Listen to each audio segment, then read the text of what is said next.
What's up guys, Asian here again with another build video, and today we're going to be finishing off our two-handed stam build roundup with the Stamina Templar. So the Stamina Templar is kind of unique when it comes to two-handed builds in that there's really no real difference between this build and a dual-wield build besides, of course, your weapon.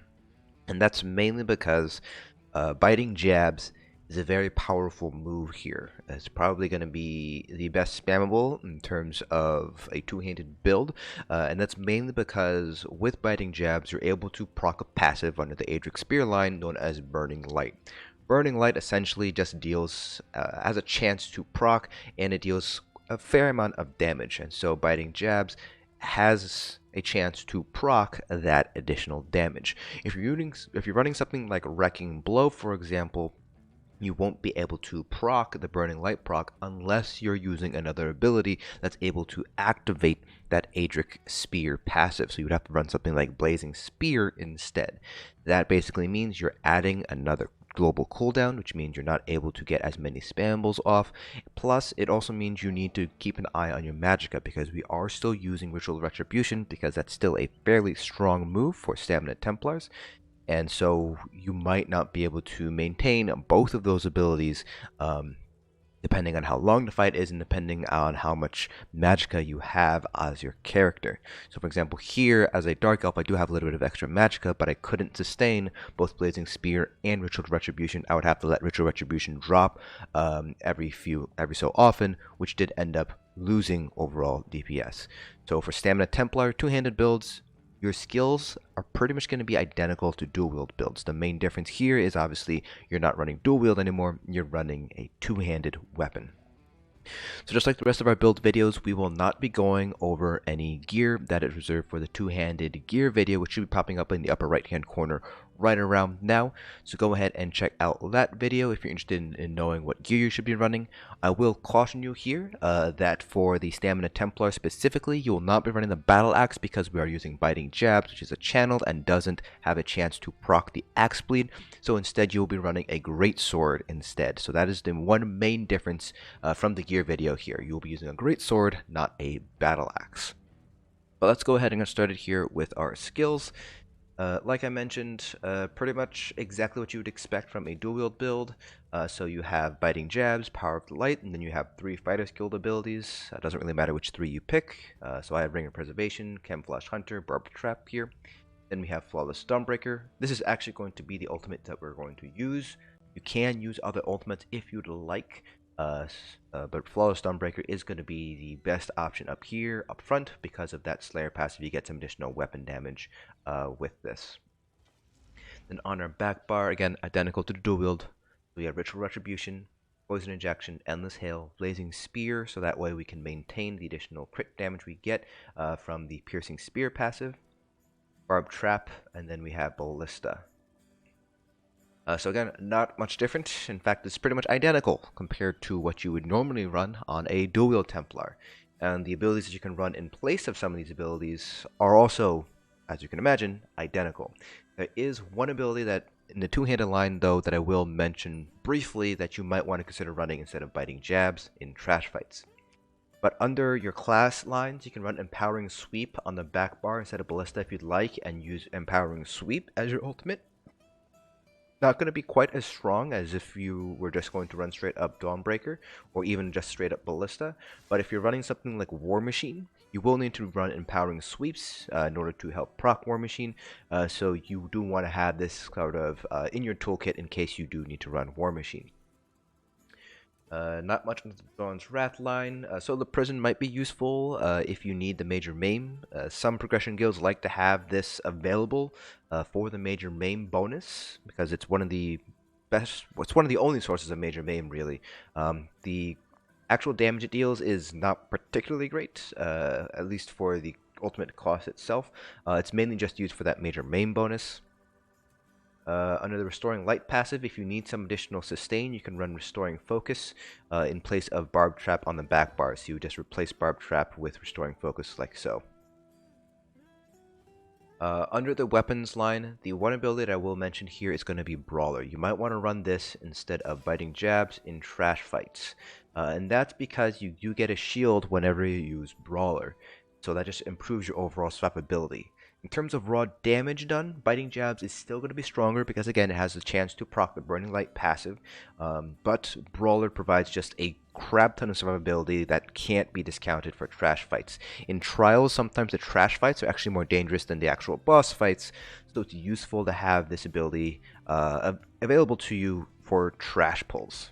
Definitely an ability I'd recommend picking up. You might want to consider picking up either Elude or Shuffle for the major evasion buff. This reduces the air damage you take from AoE attacks by 25%. A lot of damage that you do take from dungeons and trials actually do fall under AoEs, so getting the additional mitigation through major evasion might be helpful for your overall survivability. If you want some additional cleave, you could run Soul Trap, either Consuming Trap or Soul Splitting Trap, depending on whether you want the raw single target and sustain or the cleave damage, and you would be running this in place of Ritual of Retribution. That being said, Ritual of Retribution does have its own benefits. It is already cleave, it's radio cleave to boot, so you're able to basically, it's a circle all around you, compared to Soul Trap, which is a targeted AoE cleave. Plus, it also provides the Purify synergy, which helps out Lokkestiiz, your stamina DPS who are running that set, to get better Major Slayer uptime, as well as to help out the tank get higher Alkosh uptime. So I normally would just recommend running Ritual of Retribution rather than Soul Trap. Under the Fighter's Guild line, I might as well talk about Silver Leash here. You can pull enemies to you using Silver Leash, but that's something you want to discuss with your tank, because obviously not all tanks are gonna be okay with you pulling enemies. Ring of Preservation would be for the heal and the minor protection that you get, so pretty good if you need a little bit of additional heal and some mitigation as well. Camouflage Hunter gives you minor berserk when you deal crit damage from an enemy's flank, so potentially useful depending on kind of where you are positioned relative to the boss in each specific fight. And obviously Barbed Trap for the minor force. You definitely want to keep a minor force going. Then for a self heal, I would recommend running Echoing Vigor over Resolving Vigor, particularly if you have multiple stamina DPS in your group. And that's because Echoing Vigors do stack on each other, so if two people run Echoing Vigor, you get 2 Echoing Vigor ticks depending on when each one was cast. So if you have like 3 or 4 Echoing Vigor ticks going, the actual healing that you get from those ticks, depending on obviously when how they're all spaced out, will equal or sometimes even beat out just running straight Resolving Vigor. So I would highly recommend picking up Echoing Vigor rather than Resolving Vigor as your self-heal. But that's pretty much all of the skill stuff. So let's go ahead and talk about the rotation. As you can imagine, rotation's very simple. It's basically exactly the same as you would expect from a dual wield build. So if you guys remember from your dual wield setup, the back bar pretty much remains exactly the same no matter what. It's always going to be Endless Hail, and then you do Power of the Light, and then you just basically spam jabs until you need to redo all of your dots.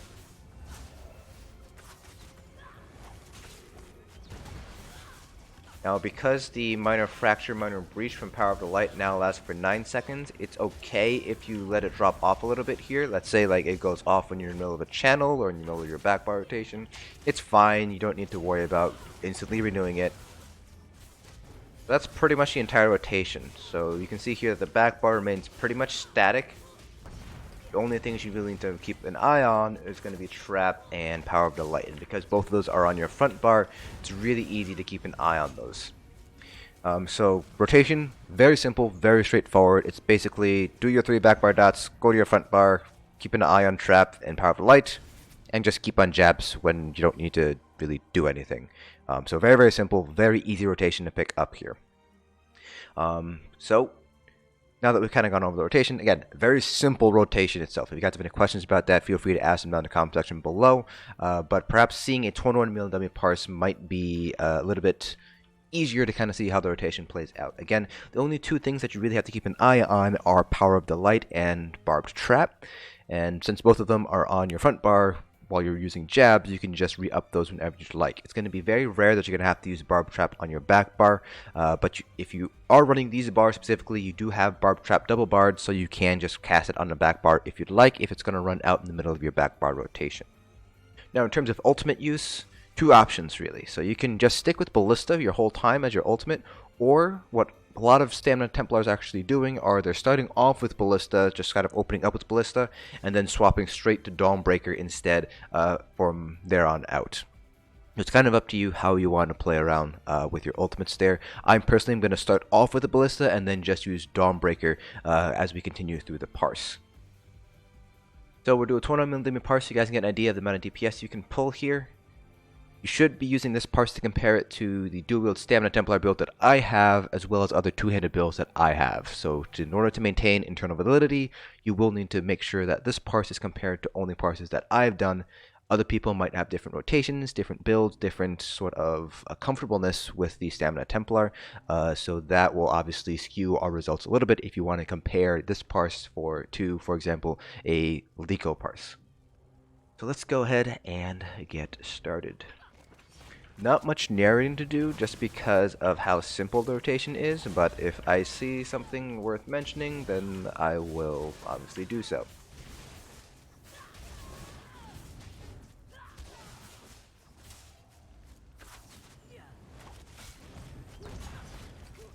So I am using Endless Hail, but you can go with Air Barrage if you'd like. Kind of up to you which one you want to run. I didn't really notice that big of a DPS difference here between whichever morph I choose. And if you're running Endless Hail, you could potentially also just use the Maelstrom Bow instead of the Master's Bow like I have here. Kind of up to you if you want to go that route or not.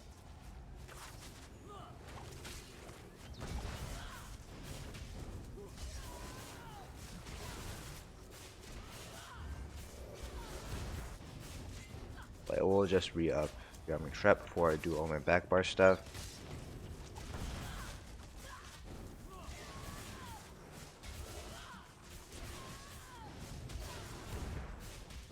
Again, we are using a sword, a greatsword, rather than a battle axe like we do on other builds. And that's because we are not using a Wrecking Blow at all, so we don't have quite as many opportunities to proc the bleed from the battle axe. So the sword will actually end up doing a little bit more damage overall compared to running the battle axe.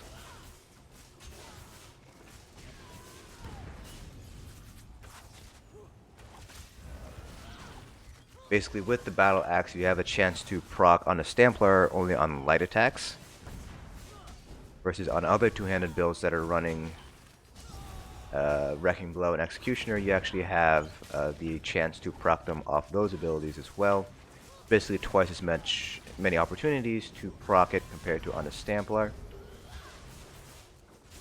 So the bleed will have a little bit lower uptime, which actually puts the sword a little bit ahead. Not by much, but enough that I would recommend using the sword over the battle axe. You can still use the battle axe on a Stamplar, but it's not going to be quite as effective compared to on some other classes.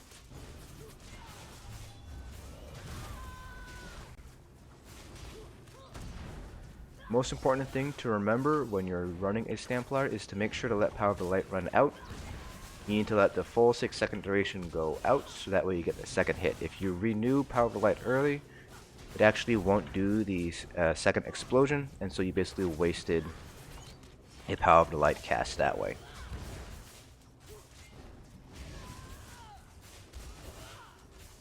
So it's important not to cast Power of the Light early. It's actually very obvious when the second explosion hits because you have that large explosion there. Just make sure you always cast it after you see that explosion go off.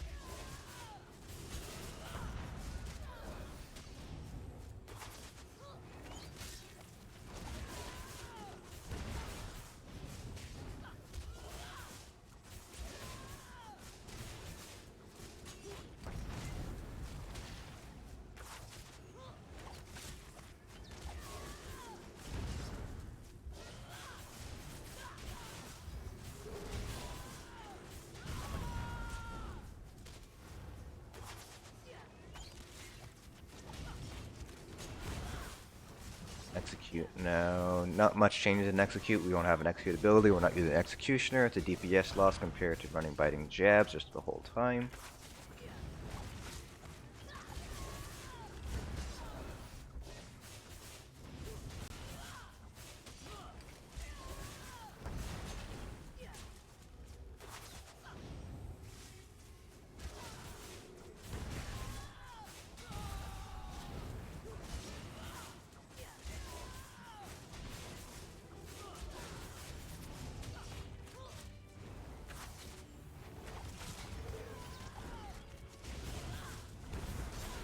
Alright, there we go. That is the two-handed parse. So let's go ahead and reset the dummy because our ritual retribution actually does hit the dummies directly behind me.